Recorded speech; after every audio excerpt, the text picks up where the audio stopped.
Meu nome é Davi Narciso, eu sou estudante de teologia e já comentamos o Evangelho de Mateus, né? Mas surgiu uma questão levantada pelo pastor Paulo Pereira, ele é pastor, é um teólogo autodidata, grande amigo de longa data, né? As bases da minha fé cristã foram forjadas a partir da convivência com Paulo Pereira. Ele acompanhou bastante a minha vida religiosa logo no início, né? Antes de eu vir para São Paulo, e é um grande amigo. Mas vamos lá. A questão que o Paulo Pereira levanta é qual é a dinâmica do reino de Deus ou do reino dos céus. A gente já respondeu o que é e por que essa diferença de reino de Deus e reino dos céus. Eu vou deixar aqui em cima o vídeo para vocês acessarem. Terminando de acessar este vídeo, vai lá e veja esse comentário e também compartilhe para as pessoas que possa edificar outras pessoas esses comentários que a gente tem feito e postado aqui dentro desse canal. Mas vamos lá.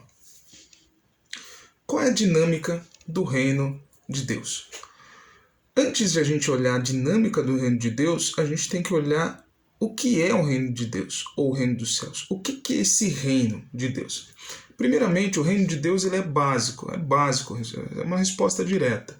O reino de Deus é um reino onde Deus governa, e ele governa a partir da sua lei, né? Então, quando a gente pega o Pentateuco, né, todo esse conjunto de textos que vão fundamentar a lei, esses textos, né, vão ser a base para poder nortear o comportamento das pessoas, e é ali que vai se formar o caminho da governança de Deus.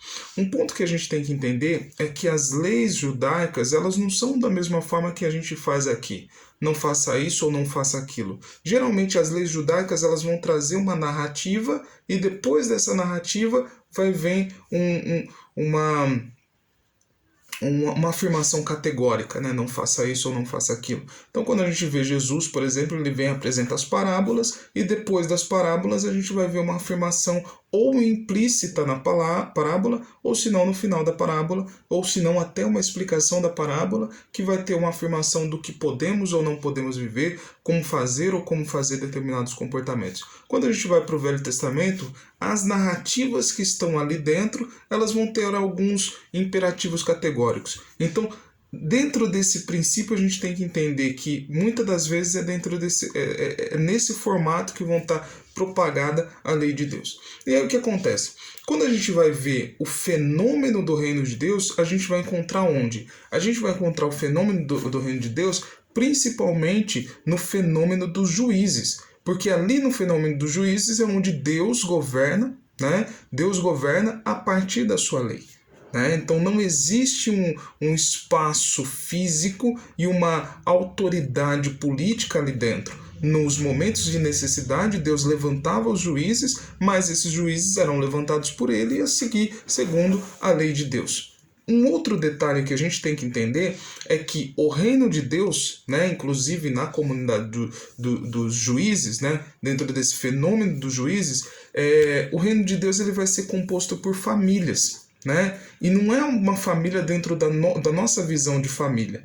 Né? A visão deles de família era uma família ampliada. E nessa família ampliada, por volta de 50, 60 pessoas estariam vivendo dentro de um determinado lugar. Eles iam produzir ali dentro, ia fazer essa produção, construir todas as suas coisas e depois eles iam distribuir. E quem distribuía esses objetos? O homem da casa mais velho, que seria o pai da casa. Então esse pai, junto com essa mãe, eles iam se organizar ali dentro. A mãe ensinava, né, e organizava toda essa casa, os filhos e tudo mais, e o pai ele ia organizar a produção e a distribuição. Então, um aspecto econômico ali dentro. Um outro princípio que a gente tem que entender na questão da família ampliada é que, a partir do momento que uma família passasse por necessidade, construísse uma dívida e tudo mais, ela ia ser absorvida por uma outra família e ela ia viver durante um tempo ali. E quando essa família quisesse sair daquele lugar, eles iam pedir para fazer sua saída e eles iam receber toda a base econômica para poder se reinstalar num outro lugar, né, ou pagar sua dívida e tudo mais.